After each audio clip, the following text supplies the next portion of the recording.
Hello बच्चों, welcome to my channel Hisam mathematics.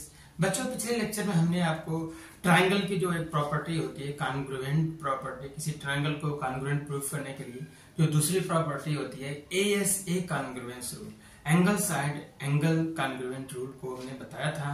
वो क्या होता है, जब दो ट्रायंगल हो और उनके दो एंगल इक्वल हो और उनसे जो इंक्लूडेड साइड हो वो क्या हो, वो भी इक्वल हो, तो ये हमारा जो कॉन्ग्रुएंट रूल होता है उसको बोलते हैं ASA कॉन्ग्रुएंट रूल।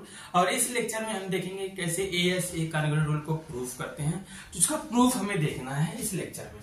तो यहाँ पे सबसे पहले क्या है कि दो ट्रायंगल गिवन है, एक ट्रायंगल ABC और एक ट्रायंगल DEF हमें दिया हुआ है। तो सबसे पहले क्या है कि हमें यहाँ पे जो गिवन है उसको लिख लेते हैं। We are given two triangle, हमें दो ट्रायंगल दिया हुआ है। एक ट्रायंगल है triangle ABC and triangle DEF, ये दो ट्रायंगल दिए हुए हैं। और क्या दिया हुआ है कि जो एंगल B जो है वो इक्वल है किसके, एंगल E के। तो एंगल B जो है एंगल E के इक्वल है, ये जो एंगल है इसके इक्वल है। और दूसरा दिया हुआ है दूसरा एंगल C जो है एंगल F के इक्वल है, ये एंगल C जो है एंगल F के इक्वल है। और फिर तीसरी चीज क्या होता है, इन दोनों एंगल से जो इंक्लूडेड साइड होता है, जो अंतर्गत भुजा होती है, ये BC और यहाँ पे EF, ये दोनों भी क्या है, आपस में इक्वल है। ये क्या है, आपस में इक्वल है। भुजा जो साइड BC जो है इज इक्वल टू EF के, ठीक है। ये चीजें हमें गिवन है। जो ASA कॉन्ग्रुएंट रूल होता है यही होता है कि अगर ये चीजें होती हैं तो हमारा ये दोनों ट्रायंगल क्या होता है, कॉन्ग्रुएंट होता है। तो इसी को हमें यहाँ पे प्रूव करना है। यहाँ पे हम कहेंगे we need to prove that,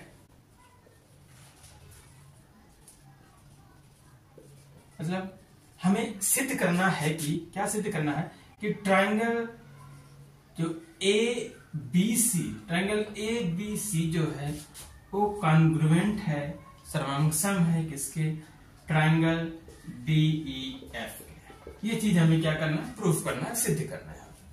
तो इसको सिद्ध करने के लिए हमारे पास यहाँ पे तीन केस बनेंगे, 3 केसेस होंगे। एक केस में क्या होगा कि ये लेट करेंगे कि जो हमारा ये साइड AB है इस DE के इक्वल है, तो हम प्रूफ करेंगे दोनों ट्रायंगल क्या है, कॉन्ग्रुएंट है। फिर दूसरा केस क्या होगा कि जो AB साइड है ये DE साइड से ग्रेटर है, बड़ी भुजा है, तो हम इन दोनों ट्रायंगल को कॉन्ग्रुएंट प्रूफ करेंगे। फिर तीसरा केस होगा जो हमारा ये AB साइड होगा DE साइड से लेस होगा, छोटा होगा, तब भी क्या करेंगे, तीनों केस में ये दोनों क्या होगा, कॉन्ग्रुएंट प्रूफ हो जाएगा। तब हम कहेंगे तो ये दोनों ट्रायंगल जो हम आपस में क्या है, कॉन्ग्रुएंट है। तो यहाँ पे 3 केसेस बनेंगे। तो पहला केस लेके चलते हैं हम, तो कहेंगे हियर 3 केसेस अराइज। यहाँ पे इनको कॉन्ग्रुएंट प्रूफ करने के लिए 3 केसेस बनेंगे, जिसमें से पहला केस हम लेते हैं, केस 1 को लेते हैं। केस 1 होगा लेट AB जो साइड है AB is equal to DE। सबसे पहले क्या करेंगे कि हम मान लेंगे कि जो AB है DE के बराबर, ये हमारा पहला केस है, ठीक है। तो अब क्या करेंगे, इन दो ट्रायंगल को ले लेते हैं, कहेंगे in triangle ABC and triangle DEF। जिन ट्रायंगल को हमें कॉन्ग्रुएंट प्रूफ करना है उन ट्रायंगल को लेना होता है। पहले हमने ये ट्रायंगल ले लिया, तो यहाँ पे AB बराबर DE, ये AB बराबर DE कैसे हो गया, क्योंकि हमने ये अज्यूम कर रखा है, ये हमने मान लिया है पहले से, ये क्या होंगे, आपस में बराबर है, ये अज्यूम है। उसके बाद ये दोनों साइड को हमने लेट कर लिया है, इक्वल है, ये दोनों साइड इक्वल हो गए। फिर उसके बाद क्या होगा, यहाँ पे angle B is equal to angle E, ये हमें पहले से गिवन है, ये हो गया। एक साइड इक्वल हो गई, एक एंगल इक्वल हो गया, फिर ये साइड भी इक्वल है, हमें गिवन है पहले से। And BC is equal to EF, ये भी क्या हमें गिवन है। अब जब ये हो जाता है, इसके बाद हम ये कहते हैं कि एक साइड हो गया, एंगल हो गया, साइड, दो साइड और उससे इंक्लूडेड एंगल है, तो कहेंगे इसलिए ट्रायंगल जो हमारा BC है वो कॉन्ग्रुएंट होगा ट्रायंगल DEF के। कैसे होगा? बाई SAS रूल से, बाई SAS रूल से, side angle side, side angle side. तो साइड एंगल साइड से केस फर्स्ट जो हो गया, ये प्रूफ हो गया केस फर्स्ट से ये दोनों ट्रायंगल क्या है? कॉन्ग्रुएंट है। ठीक है, अब केस सेकंड लेते हैं। इफ पॉसिबल AB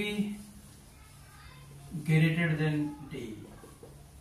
ठीक है, मान लेते हैं अगर ये संभव है कि AB हमारा जो है D के ग्रेटर है, बड़ा है, तो अब क्या करेंगे कि हम इस AB पर एक पॉइंट को कंसीडर करेंगे। लेट कर लेंगे कि हम क्या करेंगे, मान लेंगे एक पॉइंट यहां पर कोई एक P पॉइंट है।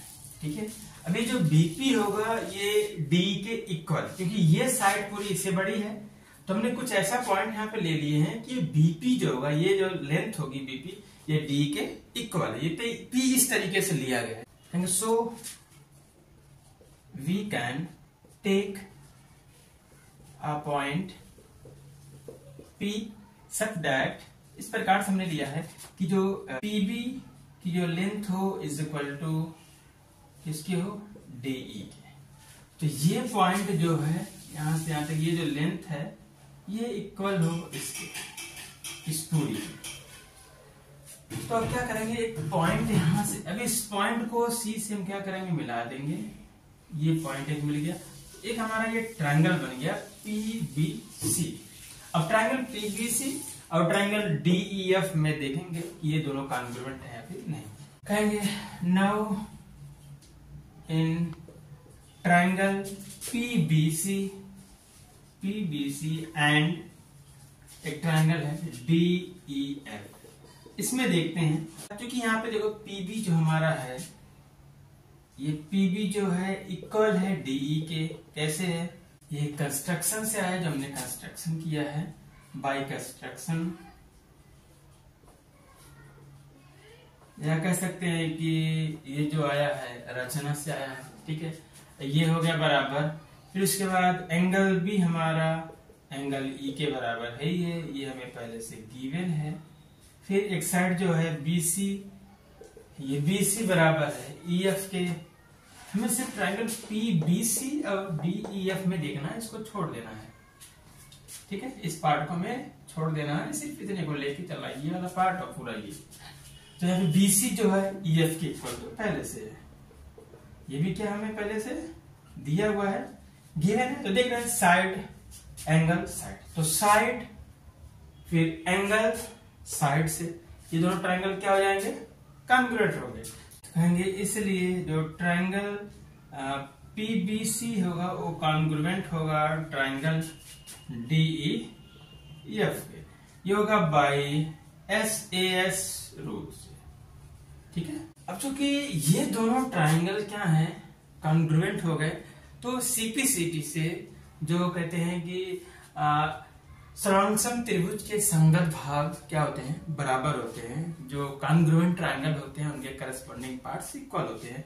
तो यहाँ पे करस्पॉन्डिंग पार्ट्स क्या देखेंगे कि अगर ट्रायंगल हम PCB की बात करें इतने के एंगल के, ठीक है, ये एंगल देखें, तो यहां से चूंकि ये ट्रायंगल कॉन्ग्रुएंट है तो कहेंगे इसलिए जो एंगल यहाँ पे PCB है, PCB जो है PCB ये इक्वल होगा इस एंगल के DFE के, एंगल DFE के किससे होगा? CPCT से।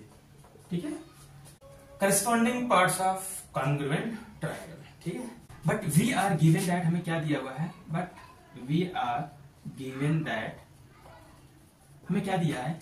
तो एंगल ACB जो होगा इक्वल एंगल DFE के, E के। ठीक, ये जो हमें पहले से गिवन है, ये एंगल इस एंगल के इक्वल है।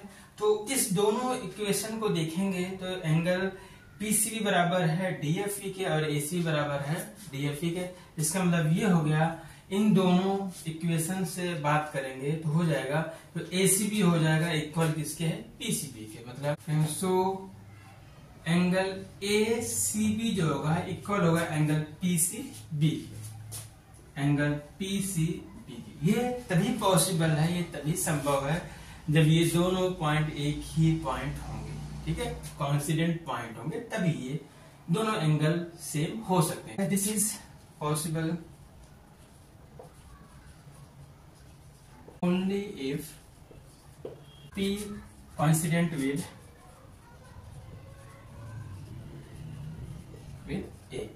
ये एंगल इक्वल तभी पॉसिबल है जब ये दोनों पॉइंट क्या होंगे, कॉन्सिडेंट पॉइंट होंगे, संगत बिंदु, ठीक है। जब ये संगत बिंदु हो गए तो इसलिए कहेंगे जो BA होगा वो किसके बराबर, BA बराबर क्या होगा, ED के, ठीक है। दोनों एक ही पॉइंट है, इसका मतलब BA बराबर ED के। तो कहेंगे इसलिए ट्रायंगल जो ABC होगा वो कॉन्ग्रुएंट होगा ट्रायंगल DEF, ठीक है, बाई SAS रूल से, ठीक है। अब तीसरा केस क्या है, इसी तरीके से हम तीसरे केस को भी कर सकते हैं कि अगर हमारा AB जो होगा लेस देन क्या होगा, DE के होगा, तो तीसरे केस भी हम इस तरीके से करेंगे, तभी हमारा ट्रायंगल क्या आएगा, कॉन्ग्रुएंट। तो तीसरे में क्या करेंगे, इफ मान लेते हैं जो हमारा AB होगा, ये AB लेस देन क्या है, DE के, ठीक है।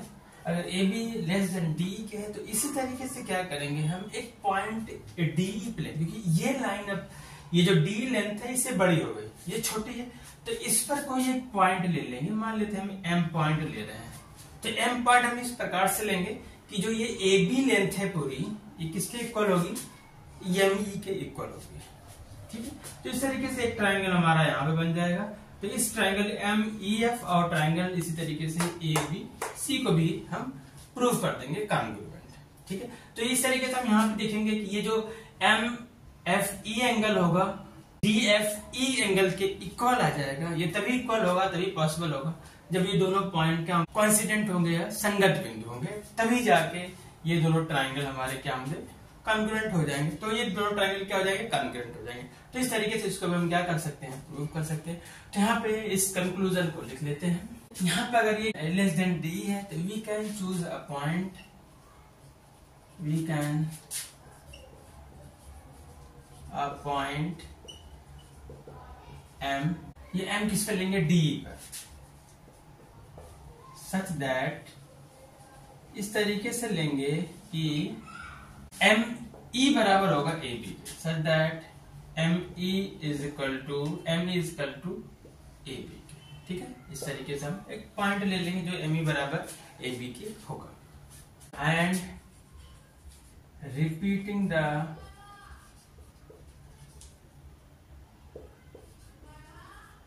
आर्गुमेंट, जो आर्गुमेंट्स है as given in case 2, case 2 में जो हमें दिया हुआ है उस आर्गुमेंट क्या करेंगे, हम रिपीट करेंगे। इस तरीके से ये हमारा वी कैन कंक्लूड दैट जो AB होगा ये हमारा D के इक्वल आ जाएगा, ठीक है। AB बराबर ये D के इक्वल आ जाएगा। फिर क्या होगा, एंड अगर ये बराबर हो गया तो कहेंगे जो ट्रायंगल ABC है वो कॉन्ग्रुएंट होगा ट्रायंगल DEF। तो इस तरीके से हम जो हमारा दूसरा क्राइटेरिया होता है किसी ट्रायंगल को कॉन्ग्रुएंट प्रूव करने के लिए, ASA कॉन्ग्रुएंट जो रूल होता है उसको हमने क्या किया, प्रूव कर लिया। तो इस तरीके से ये प्रूफ होता है। तो बच्चों आज का लेक्चर हमारा यहीं तक। नेक्स्ट लेक्चर में हम जो हमारे तीसरी क्राइटेरिया होती है, जो थर्ड क्राइटेरिया होता है किसी ट्रायंगल को कॉन्ग्रुएंट प्रूफ करने के लिए, उसको हम डिस्कस करेंगे। ओके बच्चों, have a nice day, take care.